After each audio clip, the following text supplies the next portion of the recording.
¿Cómo les va? ¿Cómo andan? Otra edición más de este Aciertos y Errores. Un Aciertos y Errores en una semana que, en definitiva, nos sorprendió a todos, vamos a decirlo lisa y llanamente, ¿no? Creo que hasta el propio gobierno salió sorprendido de la elección que sucedió el pasado domingo.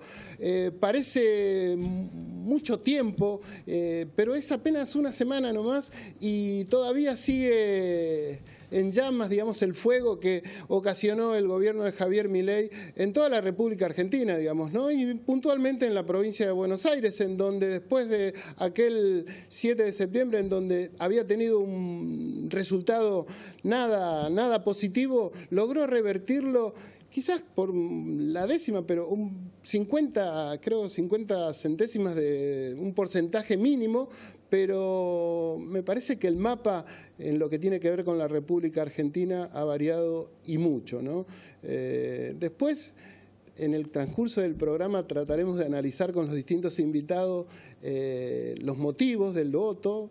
También trataremos de analizar y que nos cuenten ellos qué es lo que se espera de acá para adelante. Hay un montón no sé si incertidumbre, pero sí de situaciones que se plantean a partir de ahora, ¿no? Está envalentonado el gobierno, de hecho tuvo una reunión con 20 gobernadores que se le acercaron y que felicitaron y que, bueno, aparentemente abre un diálogo que hasta el momento parecía bastante complicado, ¿no? Mientras nosotros estamos grabando este programa, también hay un encuentro entre el presidente y el otrora vicepresidente Mauricio Macri en la Quinta de Olivo, quien va a tener también, calculo yo, un lugar preponderante dentro de estos próximos 2 años. Nosotros vamos a dar comienzo al programa del día de hoy. Esas son las redes para que usted se comunique con nosotros. Ahí las pueden ver. Y vamos a mostrarle un poco de lo que decía el vocero presidencial tras la reunión que tuvo Javier Milei con los gobernadores de las distintas provincias. Faltaron algunos, eso también tiene que ver con el resultado del domingo. Vemos la nota y ya nos metemos de lleno en el programa del día de hoy. Es la voluntad del presidente trabajar con todos, independientemente de las diferencias partidarias, para retornar al sendero de crecimiento. Para eso, por supuesto, deben cumplirse algunas premisas, como lo son la de potenciar el ahorro, algo que los argentinos habían perdido después de décadas de inflación y volatilidad, aumentar la inversión, porque la prosperidad económica vendrá solo de la mano del sector privado y además proteger la propiedad privada, porque es un pilar básico para estimular la inversión y para convivir pacíficamente en sociedad. De hecho, la defensa de la propiedad privada, de los derechos de propiedad, es la base de todo lo que estamos hablando, como más de una vez lo ha mencionado el presidente. Generar las condiciones para el crecimiento de los salarios, que vendrá de la mano, por supuesto, de la inversión y del aumento de la productividad, y aumentar la riqueza para terminar con la famosa estafa de la redistribución de la nada misma. Se le llamaba redistribución de la riqueza, pero no era ni más ni menos que distribuir o multiplicar la miseria. Estas premisas se enmarcan en los acuerdos firmados en el Pacto de Mayo, ratificado por los gobernadores que han participado de esta reunión que tuvimos hasta hace algunos minutos junto al presidente de la Nación. Si logramos esto, nuestro país tiene la oportunidad histórica de convertirse en un gigante en energía, en minerales, en tecnología, en turismo y en tantos otros rubros. Si los impulsamos, cada provincia argentina puede ser una potencia en sí misma. Ahí escuchábamos al vocero presidencial, que ya algunos están manifestando cuál va a ser el futuro de Adorni en el nuevo gabinete. Están diciendo algunos que es muy probable que sea un jefe de gabinete. vaya uno a saber también creo que en este momento o en estas horas el propio Franco se está reunido con el presidente. Nosotros tenemos la presencia de Leila Gianni, que es concejal electa de La Matanza, bueno, también muy conocida dentro del espectro político. Antes que nada, Leila, gracias por venir a charlar un poco con nosotros. Gracias a vos por la invitación. A ver, contame un poco, ¿qué te dejó la elección del domingo? ¿Estás sorprendida? ¿Te sorprendió a vos? A ver, nos dejó primero felicidad absoluta. Pudimos, yo te hablo, ver tanto a nivel nacional como en particular provincia de Buenos Aires. Bueno, yo estoy representando y fui electa para representar a los matanceros en ese Consejo Deliberante. En provincia de Buenos Aires pudimos ver cómo un montón de bonaerenses se han despertado, han roto las cadenas de la esclavitud, del clientelismo político. Han visto que todo el esfuerzo que se ha hecho en casi estos 2 años de gestión de nuestro presidente de la Nación va a valer la pena únicamente si tanto en diputados como en senadores tenemos legisladores que apuestan al cambio y que van en la misma línea y en el mismo rumbo que define nuestro presidente, y no tenemos diputados y senadores como hasta ahora, que lo único que intentaron hacer desde la oposición es desestabilizar al gobierno nacional.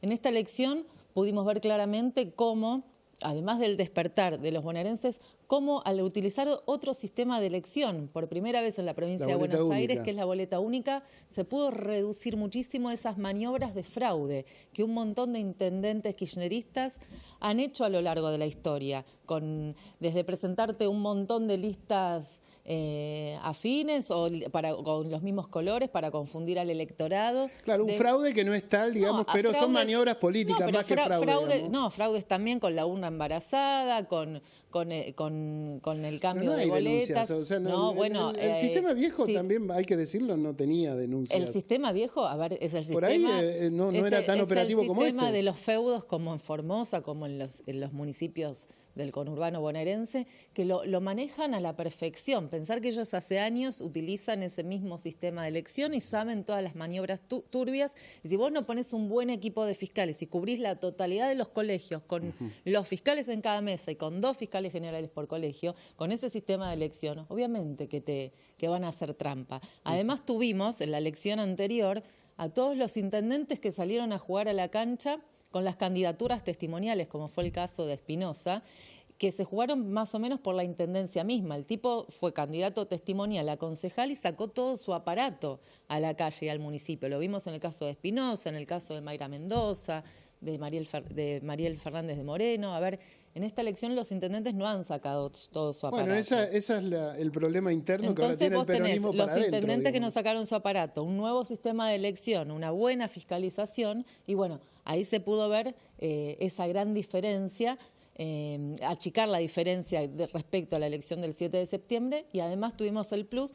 A ver, nuestro presidente de la Nación se cargó la campaña al hombro, fue él el que puso la cara y el que transmitió a todos los argentinos el mensaje claro, definiendo cuál es el rumbo, explicando el esfuerzo hecho hasta acá, cuáles son los pasos a seguir. Eso también influyó muchísimo en el voto. ¿No crees que, como algunos manifiestan, hubo cierto temor a una posible situación caótica, digamos, después de la elección del domingo? También las propias palabras del presidente de Estados Unidos, ¿no es cierto?, cuando manifestó que iba a sacar la ayuda a la Argentina. No, ¿eso también colaboró? No, pero eso porque hubo esa siempre malinterpretación de ciertos periodistas que intentan instalar el caos y que en lugar de informar, no. A ver, Javier explicó cuál era la situación, que lo iba a acompañar, lo va a acompañar el presidente de Estados Unidos hasta su finalización de mandato en el 2027, no lo que pasaba en esta elección. Eso se transmitió, se explicó, siempre estaban esos periodistas que en lugar de informar intentan instalar mentiras. ¿Pero por qué le echan la culpa a los periodistas?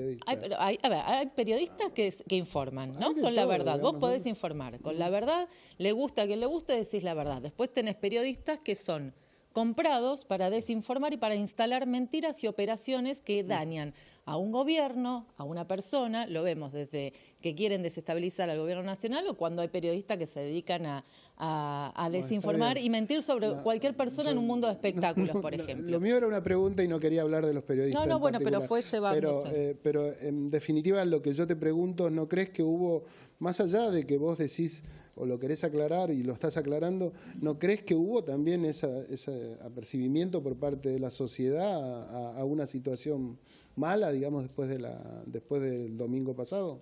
No, a ver, los argentinos a lo largo y a lo ancho del país han demostrado en esta última elección que acompañan nuevamente y que le dan su voto de confianza a nuestro presidente de la Nación. Le pusieron su voto de confianza una vez más a Javier Milei, nuestro presidente, para que pueda desarrollar su proyecto nacional hasta el 2027, ¿no? Y lo que él necesita es justamente tener garantizada esa gobernabilidad, tanto en diputados como en senadores, para poder avanzar con las reformas tributarias, las reformas laborales, las reformas en el sistema del Código Nacional Penal, que tanto necesitamos los argentinos. Entonces, era necesario que la población entendiera que para que este proyecto continúe avanzando y que todo el esfuerzo hecho hasta acá no quedara a mitad del camino, necesitábamos tener nuevamente ese respaldo. ¿Vos crees que hasta la elección del domingo pasado el presidente no tenía un camino allanado en función de las políticas que iba a llevar adelante? Digo, porque venía bastante complicado, al menos en lo que aparentaba, digamos. La economía no se muestra de una forma agradable para el grueso de la sociedad, ¿no? Quizás haya una baja en la inflación, que es válido. Fue el primer gobierno de la historia que ha disminuido a estos porcentajes la inflación, que es la mejor política pública para los sectores más vulnerables, que baje la inflación. Se ha corrido a los gerentes de la pobreza, esos militantes del hambre del medio, y la gente recibe esa asistencia directa. Ha ordenado la macro. Obviamente que la micro se tiene que comenzar a reordenar y que el laburante, que el vecino pueda sentir cambios en su economía, pero para eso necesitamos ir a esta segunda etapa que implica la reforma tributaria, la reforma laboral. A ver, son pasos a seguir. Recibimos un país en decadencia, en llamas, que estaba a punto de explotar y que no sabíamos dónde íbamos a parar. No hay soluciones mágicas. Entonces, Javier Milei, en un año y pico de gestión, bueno, ya ahora en diciembre se cumplen los 2 años, ha demostrado cosas que nadie capaz que pensaba que él iba a poder hacer. Bueno, fueron 2 años. Ahora, para continuar, necesitamos tener justamente estos diputados y senadores que acompañen. Estamos en democracia, en una república. Entonces hay diferentes poderes del Estado que gestionan. Si el presidente, que tiene muy claro y definido junto a su excelente gabinete el rumbo con la definición, proyección y ejecución de políticas públicas, después vos vas al Congreso de la Nación y no te dejan avanzar, estábamos como en un embudo, entonces estos 2 años que le restan al gobierno ya no va a estar bajo la denominación que el propio gobierno utilizó del riesgo Cuca. O sea, todo lo que suceda de aquí en más es responsabilidad plena del gobierno. A ver, hay diputados y senadores que van a conformar esa oposición. Fue fundamental esta reunión con los gobernadores, la del día de ayer, para definir y decirles, muchachos, el rumbo es por acá. Todos queremos que nuestro país salga adelante. Ustedes son los que gobiernan en provincias. Comiencen a acompañarnos en este camino, porque vos después tenés a nivel nacional un montón de políticas públicas, eliminamos impuestos, bajamos tasas, hay más trabajo y demás. Después tenés gobernadores con intendentes, yo te hablo por provincia de Buenos Aires, que acá eliminamos impuestos, allá nos aumentas más los impuestos, producen en Matanza, por ejemplo, a través de las altas tasas municipales, un éxodo de empresarios e industriales que se van a otros municipios en donde tributan muchísimo menos para poder emprender y generar sus empresas. Entonces en Matanza tenés empresarios e industrias que se van, que te afecta. Hay menos trabajo, el matancero tiene que salir a ir a buscar laburo a otros municipios, incluso la capital federal, y utiliza Matanza únicamente para dormir. Entonces, vos podés tener a nivel nacional políticas públicas que encaucen todos aquellos gobernadores que vayan a aplicarlas también, y en la provincia de Buenos Aires esperemos que hagan lo mismo, si no los bonaerenses hasta el 27 lamentablemente vamos a tener que mirar el cambio y el crecimiento de Argentina por la ventana. Pero no hubo un proceso de seducción, digamos, hacia el gobernador de la provincia. De hecho, ni siquiera fue invitado, digamos. A ver, Kicillof, vos te das cuenta cómo está parado, que nunca ha querido colaborar, que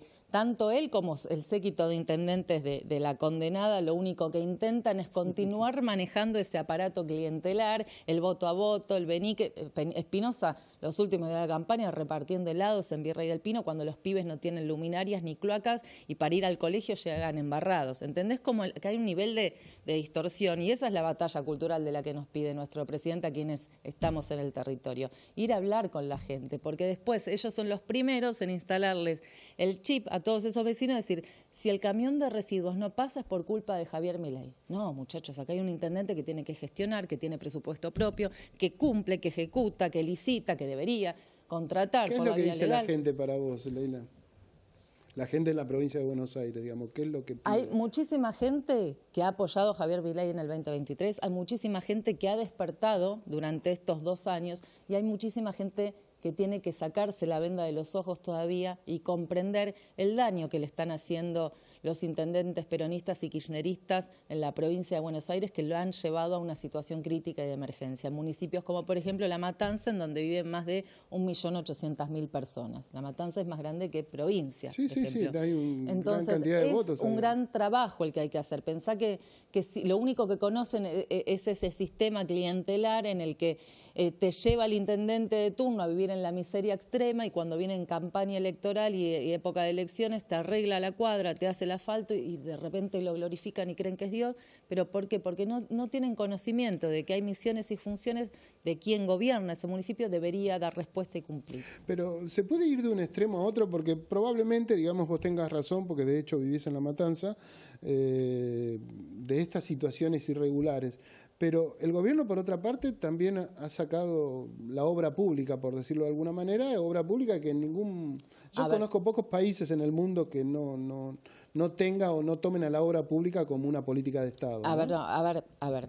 La obra pública acá en nuestro país, lamentablemente, y se ha demostrado, bueno, y en causas judiciales, donde está de hecho hay, la que fue gente presidenta procesada. y es vicepresidenta condenada por el curro con la obra pública. A ver, el gobierno no es que cortó la obra pública, lo está haciendo a través del sector privado y se tiene que continuar ejecutando. No había, cuando asumió Javier Milei, no había dinero en las partidas presupuestarias para hacer frente a determinadas acciones. Lo que se ha comprobado es que muchísimas veces en determinadas obras públicas que tenían que ejecutar, ¿qué hacían? Te la dilataban durante el tiempo, el plazo de ejecución de obra para continuar con esa redeterminación de precios y muchas quedaron inconclusas. Hay que entender, la obra pública no es que es gratis y nos la regala, no sé, Dios o quien sea. No, la obra pública es financiada a través del aumento de impuestos y de tasas municipales o tomando deuda futura. En la Argentina muchas de estas obras públicas se han tomado a través de préstamos internacionales, entonces vos estás condenando a generaciones futuras que capaz que ni nacieron tengan que pagar esa obra que en muchos casos se ha verificado que no ha sido hay un montón de cuestiones. En la provincia de Buenos Aires, que han recibido muchísimos intendentes un montón de dinero para ejecutar obras, no han sido terminadas. Y en Matanza, yo no te estoy hablando de obra pública, te estoy hablando de falta de mantenimiento, porque la recolección de residuos, lo que son las cloacas, poner luminaria, no es obra pública, es mantener el espacio público que se cobra a través de una tasa de servicios generales. Y esa tasa de servicios generales en Matanza ha aumentado muchísimo, muchísimo. Yo te doy un ejemplo. Un centro comercial, una galería comercial en San Justo está pagando 800.000 pesos por mes. Un garage en Ramos Mejía, los que vas y dejas el auto cuando tenés, 1,5 palos por mes de tasa de servicios generales. O sea, es imposible sostener. Una vivienda estamos pagando 112.000 pesos por mes, que en Capital acá es el alumbrado, barrido y limpieza. A ver, lo que por ahí hay gran parte de la sociedad, digamos, que porque también hay gente que no lo votó a Javier Milei y hay gente que ni siquiera fue a votar. Le reclamas un Estado, digamos, más eficiente, si se quiere, ¿no? Porque vos sos clara cuando manifestás todas las irregularidades que ha tenido el Estado en un montón de cuestiones, ¿no? Ahora, lo que se nota, por otro lado, es que la situación de Javier Milei es como que no contempla situaciones de un Estado más eficiente. No, pero vos te si no tirás lo que es eso. AISA, por ejemplo, es una empresa que da ganancias. Y sin embargo, hay un propósito por parte del gobierno de querer privatizarla, digamos. ¿Se entiende lo que digo? O sea, ¿te referís a lo que era el Estado presente? ¿Te estás refiriendo? No, a un Estado, digamos. ¿Qué es eso? Me parece la situación que tiene la gente del Garrahan, digamos, Pero, es una situación bastante complicada. No, a ver, bueno, justamente el tema Garrahan.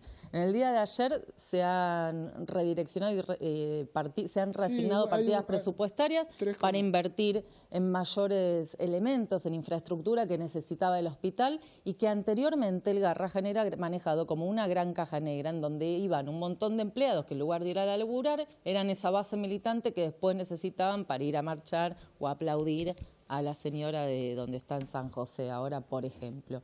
En el Garrahan se ha demostrado como reasignando partidas, fíjate todo lo que se ha podido construir, más de un 30-35%. Después, lo que pasó hoy en el Garrahan, ¿qué pasó? La mafia sindical nuevamente en acción. Le toman las oficinas al nuevo director, ¿por qué? Porque se le descontaron los 9 días de paro. A ver, estamos hablando de un hospital. Y ahí tenés la doble vara.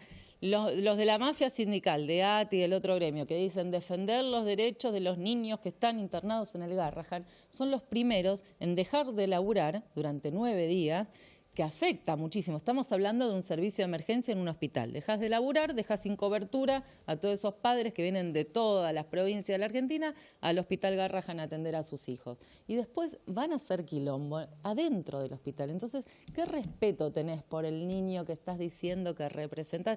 Siempre utilizan al más vulnerable como un elemento de negociación y de dominación. Lo hacen ahora con los chicos que están internados en el Garrahan, lo hicieron con los sectores más vulnerables, con el potenciar trabajo, con los comedores, bueno, que he denunciado cuando he sido subsecretaria legal en Capital Humano.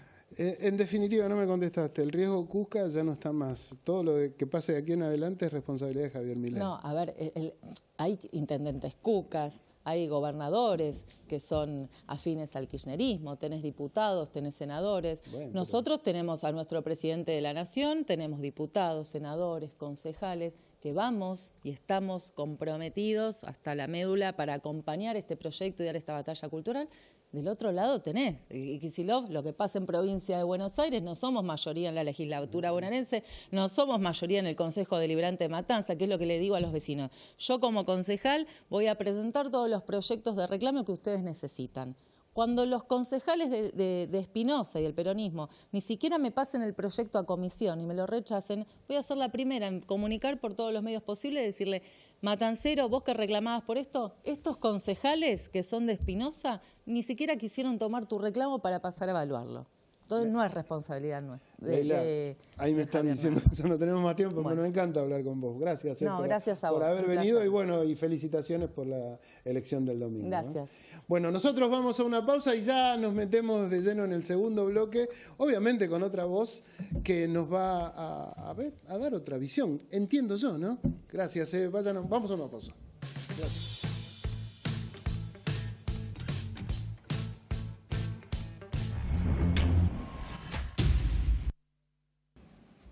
Segundo bloque, Aciertos y Errores. Ya me acompaña Juan Carlos Giordano, diputado nacional del Frente de Izquierda. Es que terminó siendo la tercera fuerza a nivel nacional, ¿no? Sí. Sí, terminó siendo la tercera. Y en Cava y en la provincia de Buenos Aires, que son los distritos más importantes. A ver, vos sos de Córdoba, oriundo de Córdoba, ¿no? Nacido en Córdoba. Ya hace más de 30 años. Pero si no puedo introducirte la pregunta, digamos. Es uno de los lugares en donde la Libertad Avanza parece que ya se tomó como propio, digamos, con un candidato, si se quiere, totalmente desconocido. Sí. Logró una excelente elección, digamos, ¿no? Un candidato desconocido. ¿Sí? Hay que atribuirle todo eso a por qué ocurre esto, ¿no? Porque vos decís, pero ¿por qué ocurre todo esto a nivel nacional? El desastre de los gobiernos anteriores tiene mucho que ver, pero bueno, eso se dio a nivel nacional, un gobierno que venía muy mal. Bueno, ¿qué lectura haces vos más allá de esto, en principio que me decís de los gobiernos anteriores? Está bien. Pero también hay que decir que los 2 primeros años de Javier Milei no han sido muy bondadosos para la gente, pero sin embargo la gente le dio su apoyo. Es un triunfo del gobierno, claro, y que lo va a usar contra la clase trabajadora y los sectores populares. Y ya está claro la agenda que tiene hacia adelante. Vos imaginate que lo primero es llamar a todos los gobernadores para una reforma antilaboral.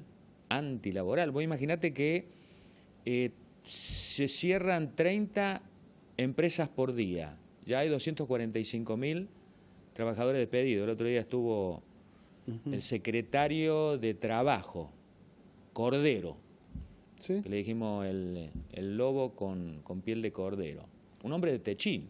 Sí, sí, un hombre de Y empresario. que le digamos. preguntamos, claro, pero como secretario de Trabajo, y le preguntamos, pero empezó a hablar bondades, qué bárbaro Milei, estamos en una...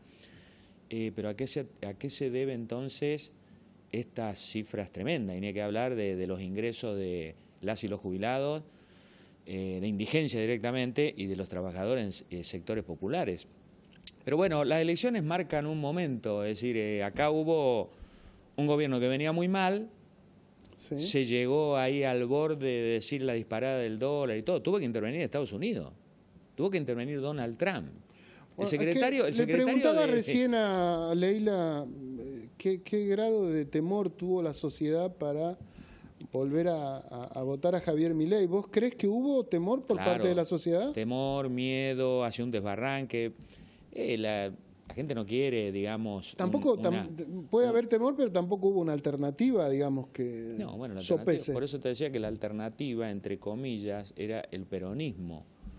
El peronismo que dejó un país es un desastre. Alberto y Cristina, 42% de pobreza, 211% de inflación, y el peronismo está pagando una línea que tuvo desde que asumió Milei, dejar correr el ajuste, y nosotros, el peronismo salvador, nos reservamos para salvar más en las elecciones. Si no, nos explica el pacto de la CGT. La CGT estuvo en las listas del peronismo. La CGT pactó con Milei, dejó solo al Garrahan, a los trabajadores, las personas con discapacidad, a las y los jubilados, a las universidades. O sea, el peronismo pagó esa política de conciliación, inclusive votándole leyes al gobierno, a tal punto que la ley Bases la votó el tal Cuader, senador, que salió por las listas de Alberto y Cristina Alberto- Fernández de Alberto y Kirchner. Cristina, digamos. Ahora, claro, por eso digo los momentos, ¿no es cierto? Es decir, trabajadores, sectores populares que odian al peronismo, pero que estuvieron en este momento una gran... Por eso no hubo euforia. No sé, no hemos notado ninguna euforia, ninguna... Sí, no hubo unos festejos masivos. No, y Bueno, también lo que eso se festejaron lo fueron puede, las bolsas. uno puede aducir eso a la sorpresa también por parte del gobierno de haber ganado esta elección. ¿no es Claro, cierto? pero el gobierno no creía que el gobierno ganara. Es decir, Milei dijo el otro día, ¿quién se creía que nosotros podíamos ganar la provincia de Buenos Aires? Ahora, ¿qué pasa? El temor, el miedo, el caos. La gente no quiere el caos, la desestabilización. Pero remontémonos un poquito más atrás. El salvataje al Milei, no a Argentina. Viste que te dicen, no, pero Estados Unidos anunció un salvataje. ¿Para salvar a quién? ¿A la Argentina, a los trabajadores, a los sectores populares? No, para salvarlo a Milei, ¿no? Es decir, anunció entonces los 20.000 millones de dólares, el swap, etcétera, etcétera. Y eso generó... Trump tuvo que intervenir diciendo, si no votan a Milei, se viene el caos, entonces la desesperación. A ver, yo te tomo todo eso, pero también no hay como un revisionismo por parte de toda la dirigencia política, y digo en particular la oposición, a no tomar cuenta de los tiempos que Es han que la cambiado, oposición- han cambiado, digamos, considerablemente, Sí, es que la digamos, ¿no? oposición- Digo, no solo en la Argentina, sino a nivel mundial. Eso, es que porque digo, mira- la reforma laboral que vos me planteabas recién y que probablemente, como la está haciendo un empresario, sea tendenciosa, también no quita que haya que, o sea, tenemos algo laboral que es de antaño, digamos, que ya no encaja con los tiempos actuales. No, digamos. bueno, pero no habría que también ponerla sobre la mesa, ¿Y cómo digamos. qué, por la ejemplo? reforma tributaria también, digamos, que es algo que la propia Cristina Kirchner en el gobierno anterior manifestaba y quedó en la nada, digamos, ¿no? Vamos Digo, por parte. a Vos ver. decís la oposición. Si Milei llegó hasta acá, es por el rol cómplice de la oposición, de los Pichetto, de la UCR, de la coalición cívica. Todo eso le votaron el DNU de la deuda externa. Le votaron un decreto de necesidad y de urgencia a Milei para que Milei endeude al país por 20.000 millones de dólares más, pasó por el Congreso. Punto 1. Punto 2. Hacen falta cambiar, pero que hace falta cambiar lo opuesto a lo que dice Milei. Todas las reformas laborales, que se hicieron en nuestro país es para aumentar las ganancias capitalistas, para que haya más sobreexplotación obrera y no hay garantía de trabajo. En Argentina, ayer estuvo en un tal Kirchner, ¿no? El secretario de Finanzas, ahora canciller. Ahora va a ser más conocido porque es canciller.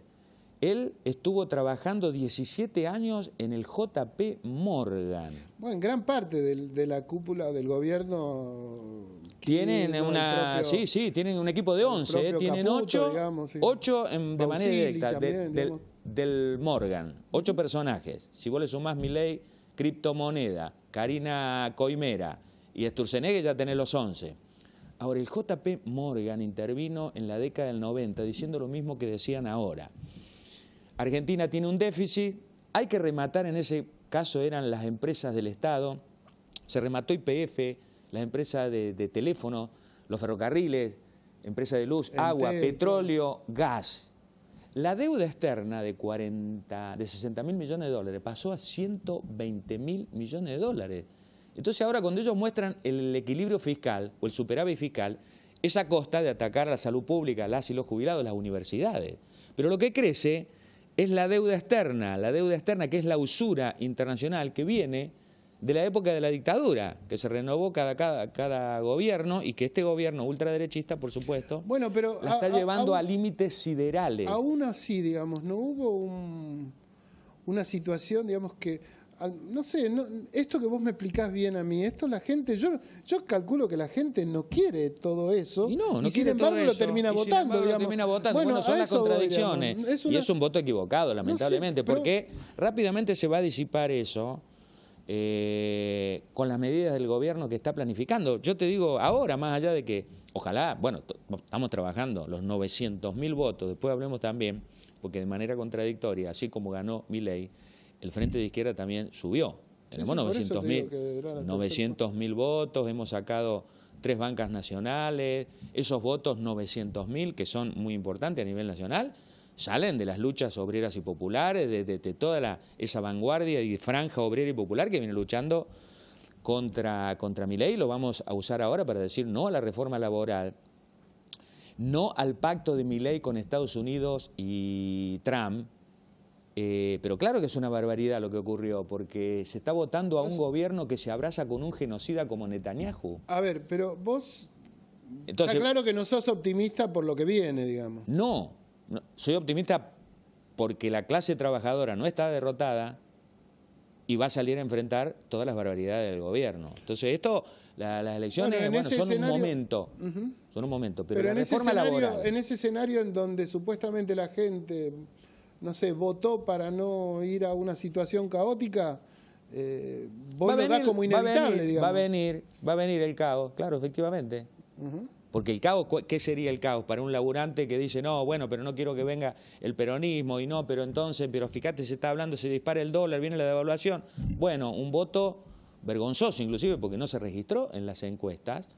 Es un voto, viste que un voto vergüenza, ¿te acordás cuando decían Menem? ¿Quién lo votó a Menem? Nadie lo votó y después Menem ganó, pero es un voto vergonzoso porque es una barbaridad, como aparte, de la tremenda confusión en general, ¿no? De las situaciones de crisis, no necesariamente eso va para un carril certero o positivo.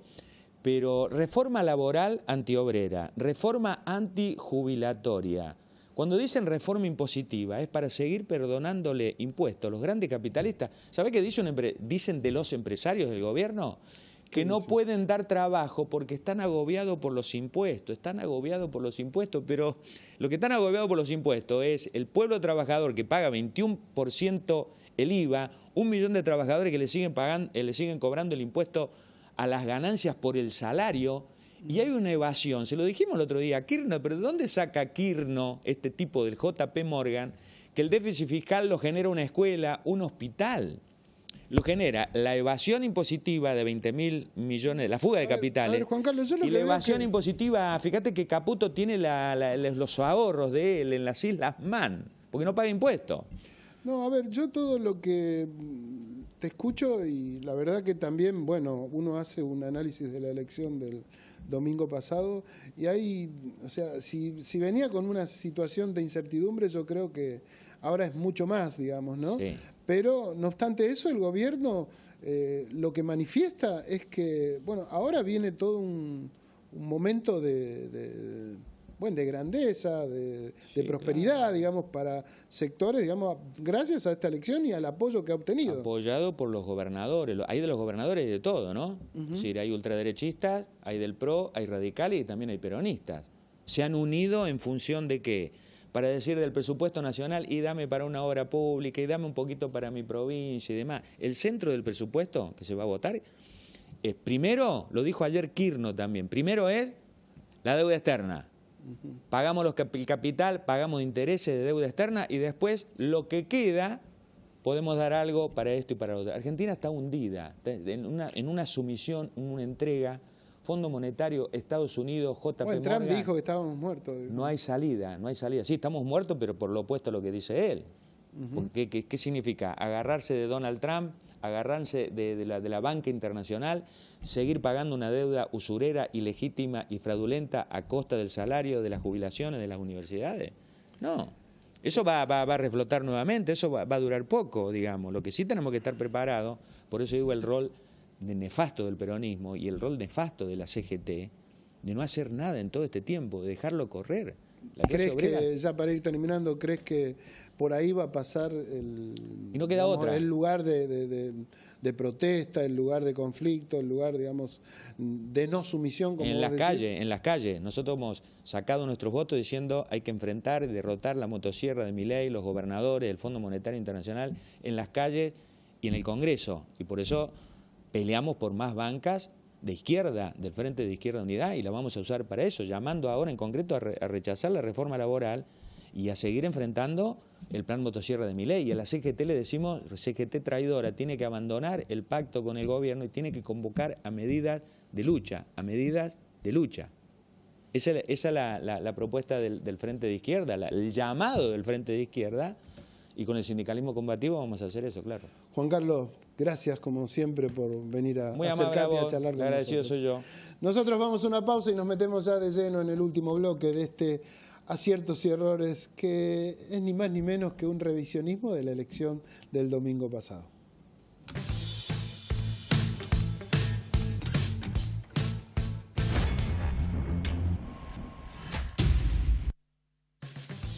Último bloque de este Aciertos y Errores. Ya tuvimos una invitada de La Libertad Avanza, ya tuvimos un invitado de la izquierda y nos faltaba un invitado del peronismo. Me acompaña Martín Joffre, hombre de 3 de febrero.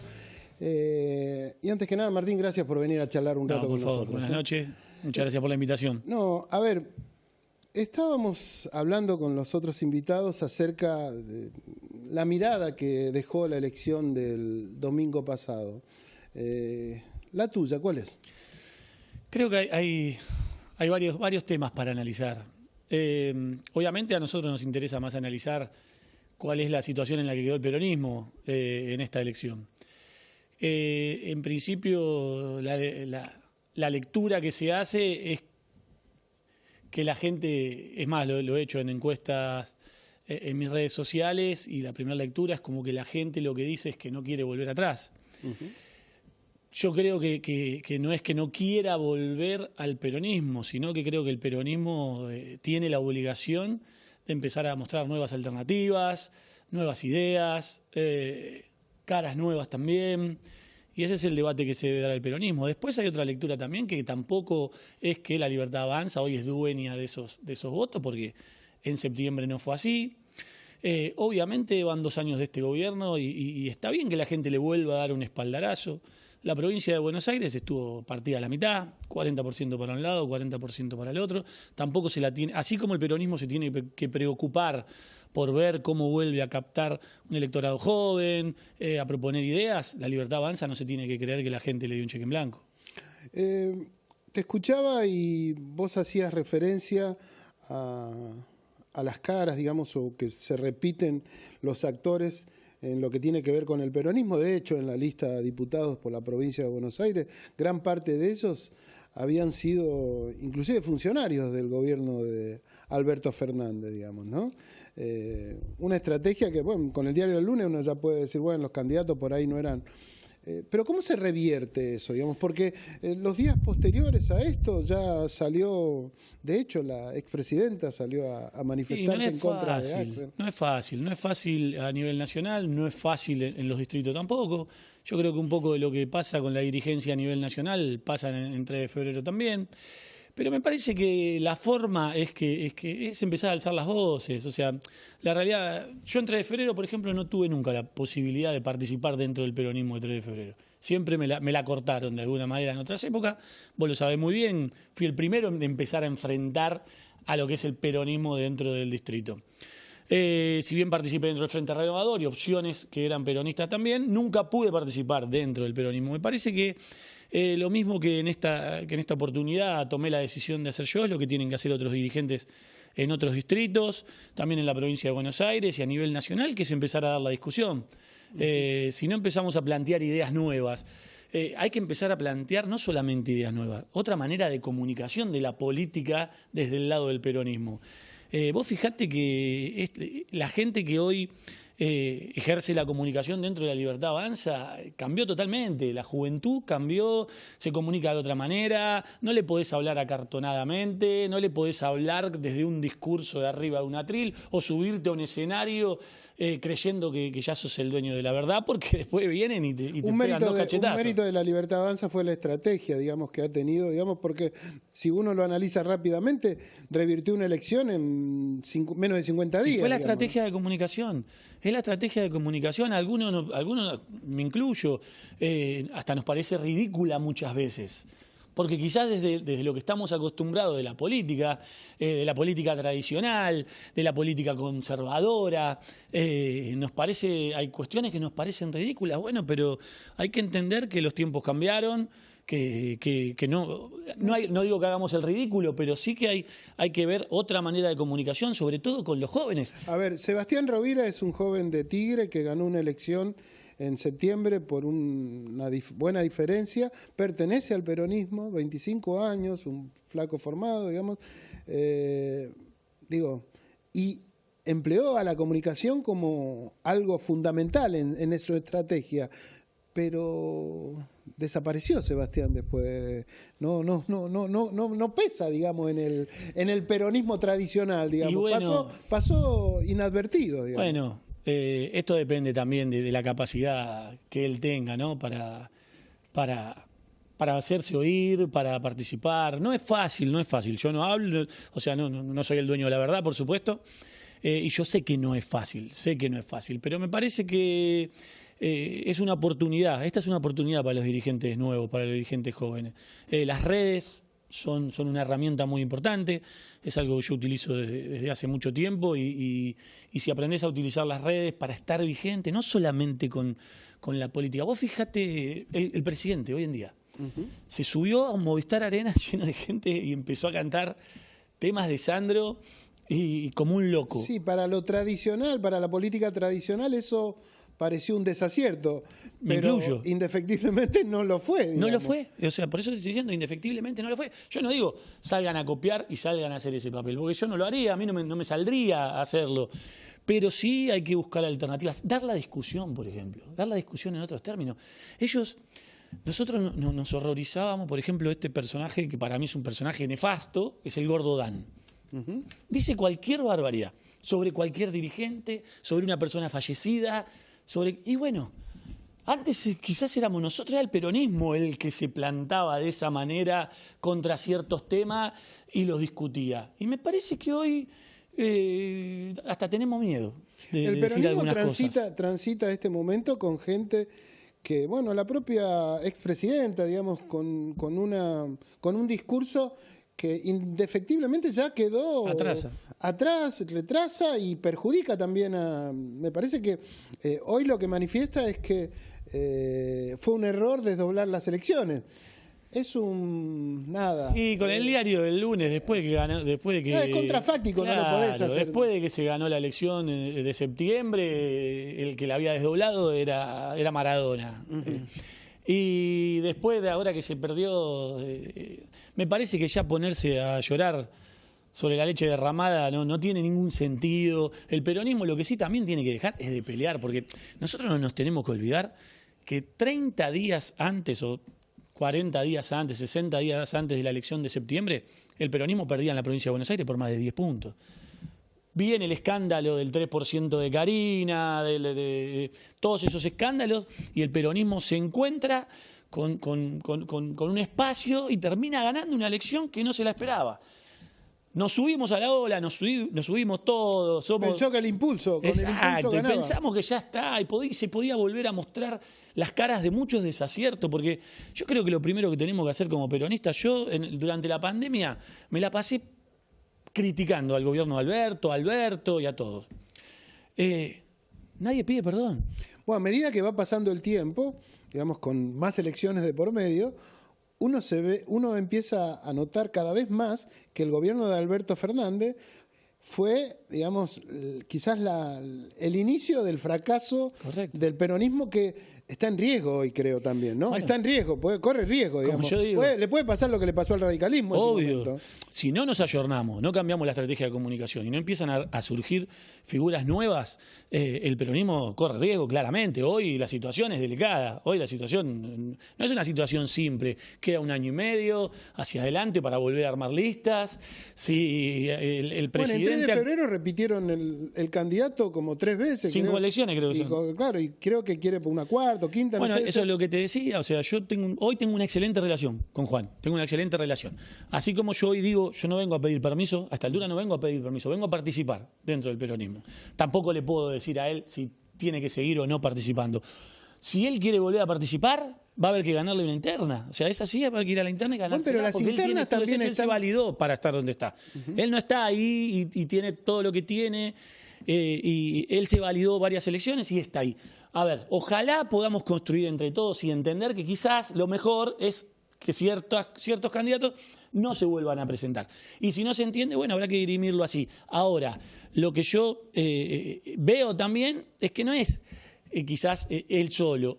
Es muy cerrado el peronismo, y lo que te decía antes, no solamente en 3 de febrero, en la provincia, son muy cerrados, son como que son siempre los mismos personajes, los dueños de la lapicera, y nadie más puede opinar ni participar. Me parece que esto que pasó abre una puerta a que se pueda participar. Vos hablabas de las internas. ¿Las internas con la baja participación son representativas? No, las primarias sí, tiene que haber primarias. ¿Cómo dirimís estas situaciones en distritos, por ejemplo? No, bueno, está bien. No fue a través de las primarias que se definió lo de Bandi en su momento, digamos. Pero, digo, calculo que va a haber paso para... No, vos me decís la legislativa, pero claro. las anteriores sí, en las anteriores, en para el cargo sí. ejecutivo, Juan ganó siempre las internas, no, sí. Esta, bueno, el gobierno nacional decidió que no haya primarias y hubo que adecuarse a la situación. Yo te repito, yo hoy quiero participar dentro del peronismo, vuelvo a la política porque me había retirado. Me sería mucho más fácil seguir retirado y dedicarme a lo mío, y acá está mi hijo Santino, me vino a acompañar por primera vez, a seguirlo acompañando a fútbol, que es lo que nos gusta, pero lo charlamos en familia, lo charlé con él mucho también, y con mi señora y con Jazmín. Y ellos quisieron que vuelva también, o sea, porque la verdad que nosotros queremos mucho a nuestro barrio, nosotros nos gusta vivir donde vivimos. Fuiste parte también del gobierno de Diego Valenzuela. ¿Estás decepcionado con él? Sí, obviamente, estoy decepcionado, esto lo hablé con Juan también. No es que yo hoy con el diario El Lunes te digo, si vuelvo el tiempo atrás no haría lo que hice, yo volvería a hacer lo que hice porque la historia en ese momento marcaba así. Yo me había enfrentado siempre al curtismo en el distrito y hasta ese momento el curtismo seguía siendo curtismo. Y yo la verdad que no iba a apoyar al curtismo para que volviera al distrito. Yo lo que terminé haciendo después de muchas charlas con el intendente fue haciendo una sociedad política en el distrito que me permitió a mí poder ejecutar durante 2 años lo que yo quería hacer, que era llevar adelante la seguridad del distrito. Y creo que nos fue muy bien, creo que hoy yo por eso también puedo plasmar una plataforma política sobre seguridad, puedo hablar de lo que se hizo, puedo hablar de lo que podemos volver a hacer, más siendo intendente, porque en ese momento sí me decepcionó mucho, no nos daba el presupuesto necesario para poder trabajar sobre la seguridad, no solamente eso, ponía palos en las ruedas y muchas otras cosas que ya las he manifestado en redes sociales.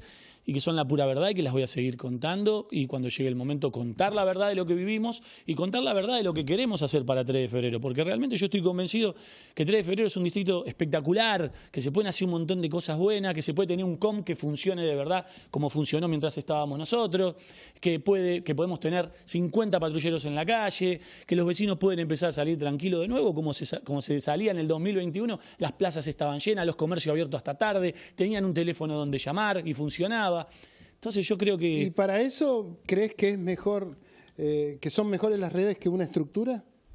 Para llevar adelante ese tipo de propuestas y ese tipo de estrategia. No, todo es necesario, todo es necesario. Las estructuras, a mí me gusta la militancia. Nosotros ahora tenemos planificado armar una cena de fin de año para volver a convocar a los compañeros, abrir nuestro local en el centro de Caseros. No quiere decir que porque haya nuevas herramientas lo viejo no sirve. Lo viejo funciona, Juan, como dice el Eternauta. Así que, Martín, ya nos estamos quedando sin tiempo. Yo la verdad que te agradezco mucho. Sé que hiciste un esfuerzo para venir acá y totalmente agradecido. Vamos a seguir conversando porque evidentemente ya lo manifestaste vos, vas a seguir en la política. Gracias por venir. Muchas gracias, Enrique. Gracias al hincha de Independiente que está observando desde allá. Juegan Independiente. Juegan Independiente. Así que nosotros nos vamos, no sin antes decirles que a partir del 1 de más allá de Halloween, a partir de mañana aumenta el transporte, aumentan los peajes, aumentan los alquileres y no sé qué otra cosita más. Nos vemos la semana que viene con más aciertos y errores. Han sido muy amables por estar del otro lado.